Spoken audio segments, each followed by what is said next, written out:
Hello and welcome to another Irish Voices. I'm Donald McCone. We're rather busy today. We're doing a lot of activity. We'll be dancing, playing golf and perhaps even cycling too. Well, at least some of the guests will. Yes, we'll be taking you to Chorus Cultúrtha Éireann, the Cooley Keegan branch, March Ceili, which you can look forward to in a little while, and some interesting guests there. We'll be hearing too about a special event that's happening as this programme is going out on Saturday evening, and about a young cyclist who's cycling across America for the Kevin Bell Repatriation Trust. More about that later in the programme. But we begin today with a very fascinating young golfer who's making a bit of a name for himself in San Francisco and soon hopes to be a professional. We hear first from Daniel Connolly.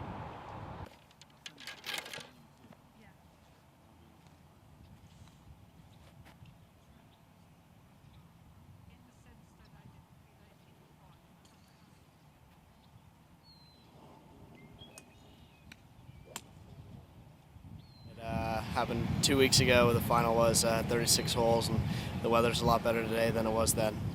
Yeah, it's a bit overcast today, which is good for golf. It changes every day, so it really depends, but I guess this is what we're used to here anyway. I started when I was 4 years old. I used to get up in the mornings to watch European Tour golf, and that's how I kind of got into it. So my dad and I have been playing for ever since then, and it's been a lot of fun. So it's been a great journey so far, and looking forward to continuing it. I'd say around 12 or 13 is when I really started to take it seriously. Kind of when I decided that I wanted to, do something with it and keep it going. So it's been like that ever since, and only been more driven since then. And what made the decision to take it more seriously? What brought that about? I guess, I was exposed to some competitive golf, and it just kind of, I saw that I could compete, and it seemed like the right thing for me. Just kind of more of a gut feeling than anything that this is what I want to do. And what was the first competitive aspect for you as far as you were concerned? Well, I started playing competitively at a young age. I'd say around 6 years old was my first tournament, but I guess seriously was kind of freshman year of high school, which would be 9th grade. So that's kind of when I got exposed to some bigger competition and some more national level competition and that sort of thing. I'd say it's more so the regimen, kind of the way you approach it, the preparation, that sort of thing. There's many aspects in golf that you can improve on, and it's always a work in progress. So I'd say it's the way you approach getting better, as opposed to just going out and hoping for the best kind of a thing. And what is your regimen? What do you do that makes you kind of drives you, as it were? Well, I'd say the way I approach is kind of approach in a different way. With there's many aspects to it. There's a physical side of it, there's a mental side of it, and there's a skill side of it. So there's all of those to work on. But the biggest difference, I'd say in most super high level golfers, is the mental aspect of it. So I think that's something that's really underlooked and something that I've focused a lot on recently. And how do you go about improving that or strengthening that? A lot of it is just listening to things. A lot of it is watching good things, just positive affirmations, watching great shots, seeing that and developing a belief and developing a self-image of yourself as the best player you can be. Well, he has come out to the range with me occasionally, and he seemed to have an aptitude for the game and enjoyed it.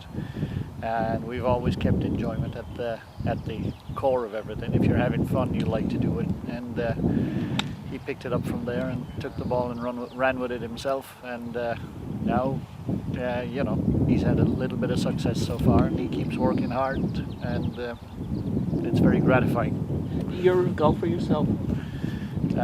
Some might beg to differ, but I play the game anyway, Yeah, I'm going to a school called SMU in Dallas. It stands for Southern Methodist University. It's in Dallas, Texas. It's kind of a long process. There's so many schools in the U.S. and so many great golf programs that you really can't go wrong at the end of the day. But it seemed like the best place for me. It seemed like the place where I could develop the best and take my golf game as far as I can. And a choice outside of San Francisco, was that a disappointment for you, Martin? Oh, not really. You know, there's so many great golf programs. It's about trying to find a balance between a great education and a good golf program. And you know, when it all came down to it, it was Daniel's choice, and we were going to support him whatever. And I think he picked a great school, and we're very happy for him, and we'll support him all the way. This is a program called Irish Voices. Is there an Irish voice in you, Daniel? Is there an Irish connection? There definitely is. I mean, my parents immigrated over here, so we try and go back as often as we can every summer. And I mean, I love going back to Ireland. It's very different than here, but it's a great difference in the people and, you know, the support. Even as seen here through the city championship was absolutely unbelievable. The amount of Irish that came out in during that day was incredible, and I'd say they're the only ones who would be willing to come out in weather like that because they're more used to it. So it was absolutely unbelievable, the whole experience and the support you feel from across the seas.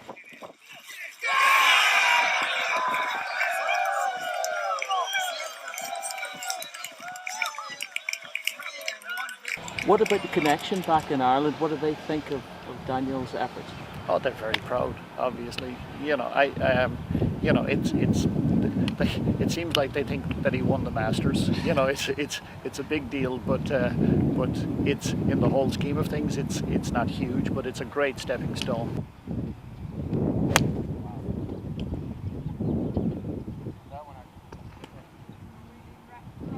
A hole in one. Ever managed one of those? Managed two of them, yeah. One of them was actually in Ireland. It was in Waterville on the 6th hole, I believe. It was actually a funny story. We were coming down the stretch. My dad and I were playing father-son tournament back there, and it was right before the Katie Taylor fight in the 2012 Olympics, was it?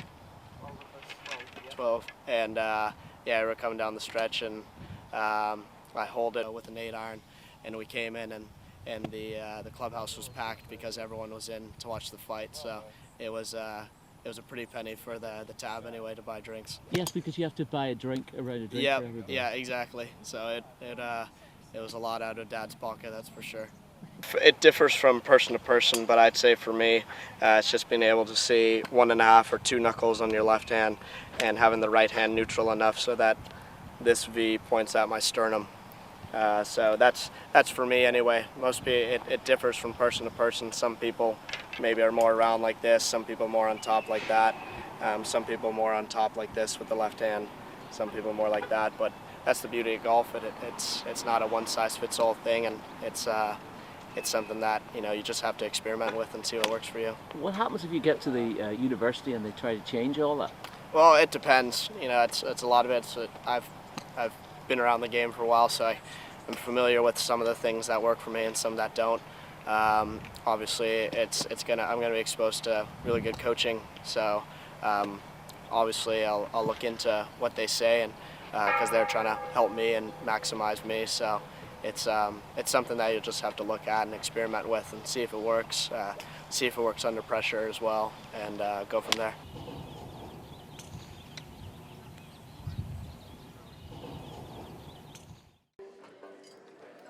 We're off dancing now to Ceili in the United Irish Cultural Centre.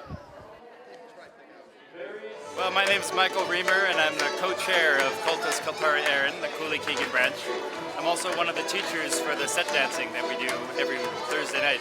I was almost 30, and I didn't play any music, and I didn't do any dancing, but I went to a camp where they had Irish music and dancing, and I got interested in both, and so now I'm involved with both. I think the biggest secret is to listen to the music and to dance as if you're contributing to the music and not in front of it or ignoring it.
Oh, that was the Clare Mazurks, which is sometimes called the Mazurka set, but it's danced to reels in Ireland, and it's danced throughout Clare at this point. The dances are from Ireland, but they're not originally from there. What was the origin of the dance?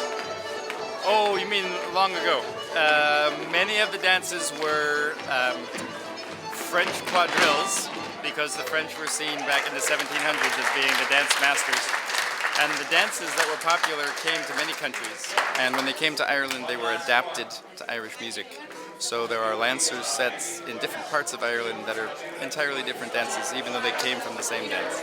In the West, in Clare, down in Kerry, Cork, that's where it survived most intact until the revival in the 70s and 80s. What's your interpretation of the quality, the level here in California and San Francisco?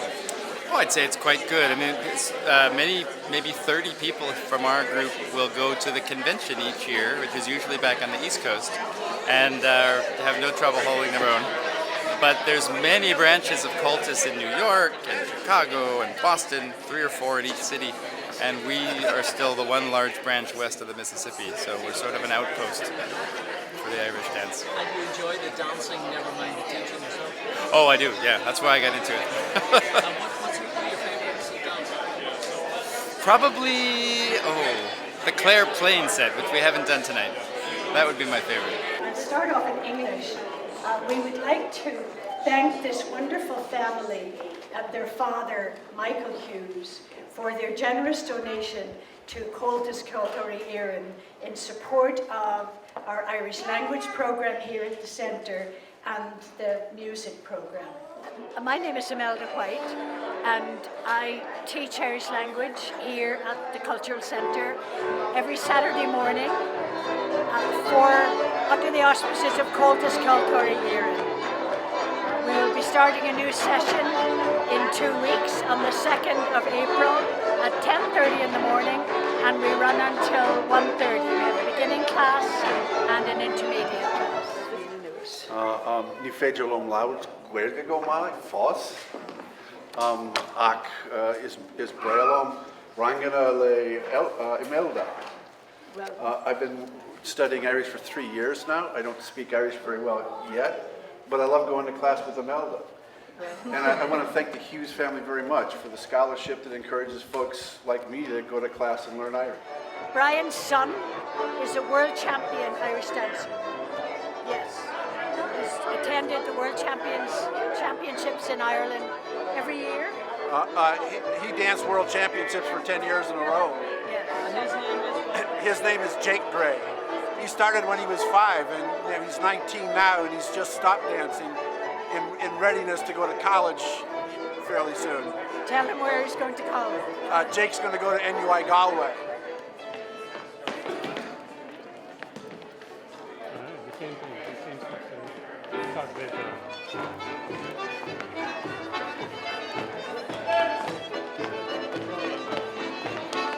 I'm Vijay Mohan. Oh, I love Irish music. When I moved to the US back in the late 70s, Irish music is what caught my attention first.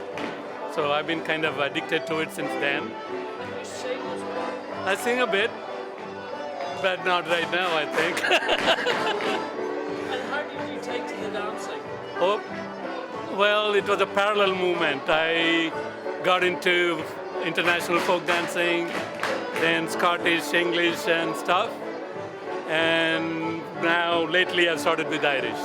In the parts where I come from, which is the south, there's not a whole lot of social dancing that's native to us.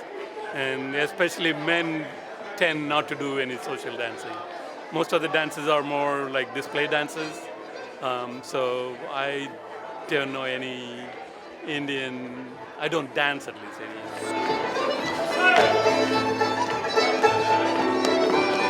Michael Hughes was my father. He passed away a little over 2 years ago. And we own an Irish pub in Berkeley and music. He's good friends with many of the musicians.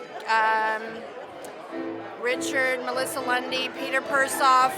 Kevin Keegan was a good friend who passed away, and actually my parents knew Joe Cooley back in the day too. So my father's from County Mayo near Claremorris, and a true Irish character, and his love of music. It was our youngest sister, it was her idea to do something in his memory, so we decided to, donate to the scholarship program here. A little emotional for you tonight? Of course, I'm holding back, I'm doing all right. Only a couple of tears tonight, but yeah, but we were honored to come and receive the invitation, and we just, we love it. I've been doing it regularly for 25 years. And I started leading it in 1998 down at Scruffy Murphy's in Sunnyvale, which is now Lily Max. Ceili dancing is easy to learn, especially the continuous dances. There's some difficult Ceili figure dances. With set dancing, you can have a set of 6 figures, and there are some easy figures and some figures are a little more complex. So it's a little mix. There are easy sets, there are some complex sets, but most sets have easy figures and complex figures.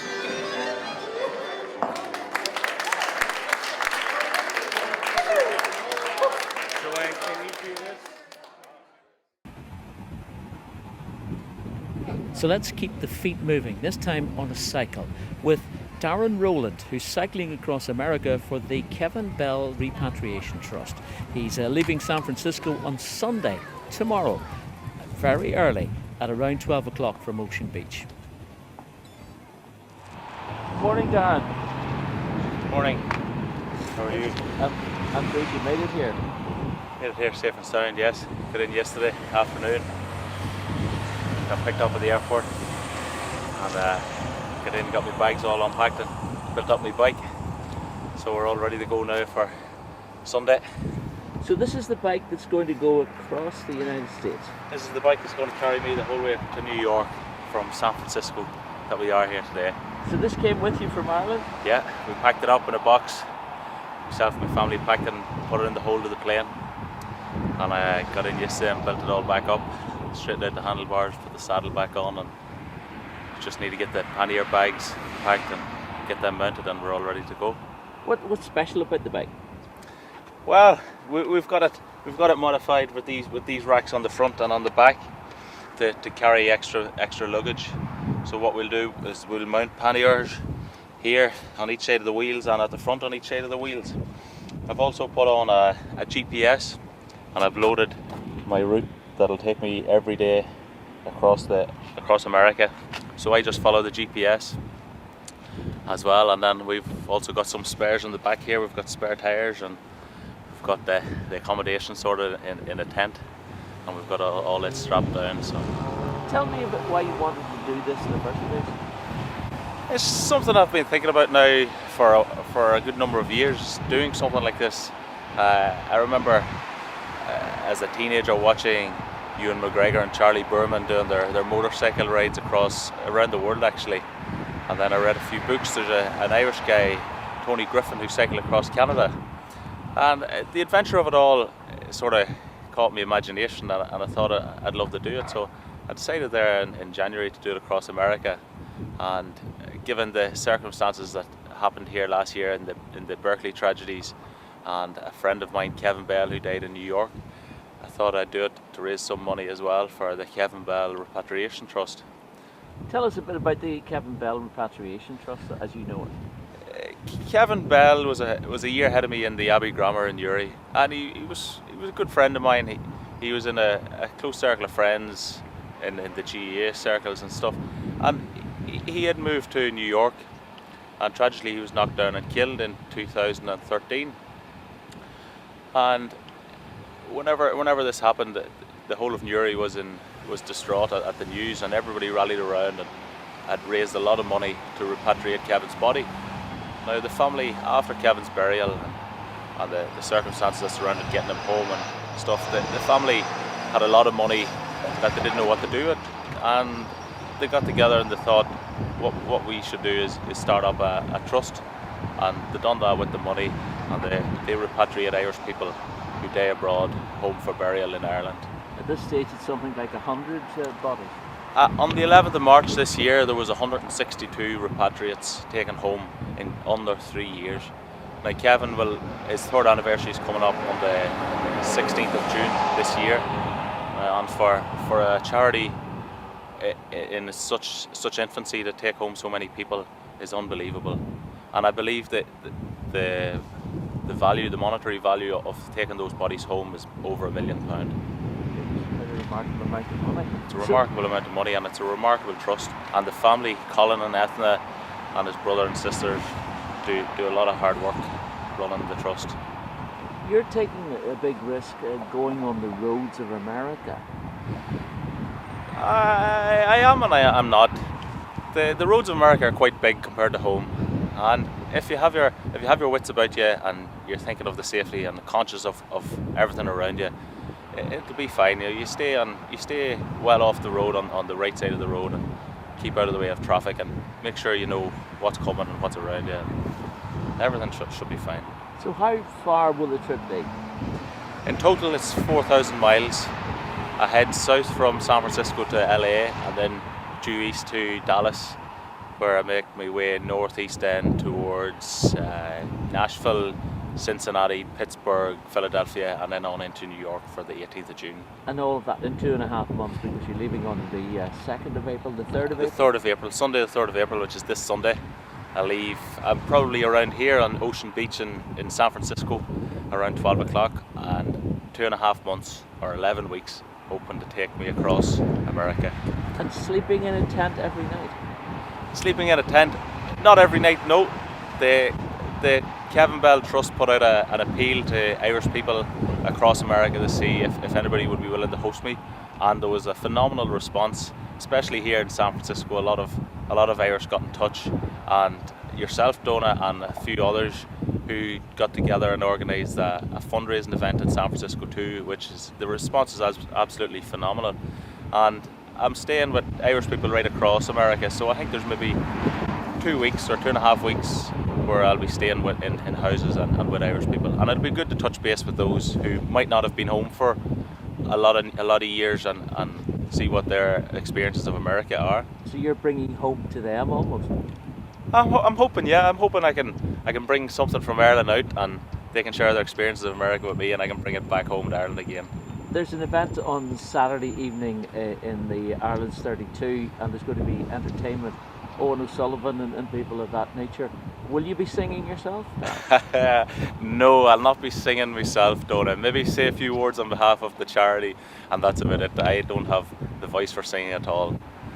I'll just pedal across America and less of the singing. You're on a mission, as they said in the Blues Brothers, but the mission also allows you a bit of chance to kind of experience something that you never experienced before. That's correct.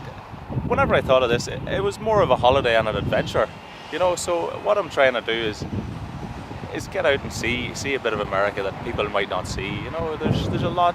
You come to San Francisco and you see the Golden Gate Bridge, and you go up to the Cliff House and Pier 39, and you see all of that, but whenever you're cycling along roads that maybe an Irish person might never have been on ever, so you get to see something different, and it's the adventure of that, it's the thrill of seeing that, and I'll be taking lots of pictures and stuff, and hopefully I'll have a lot of good memories and fond stories for years to come.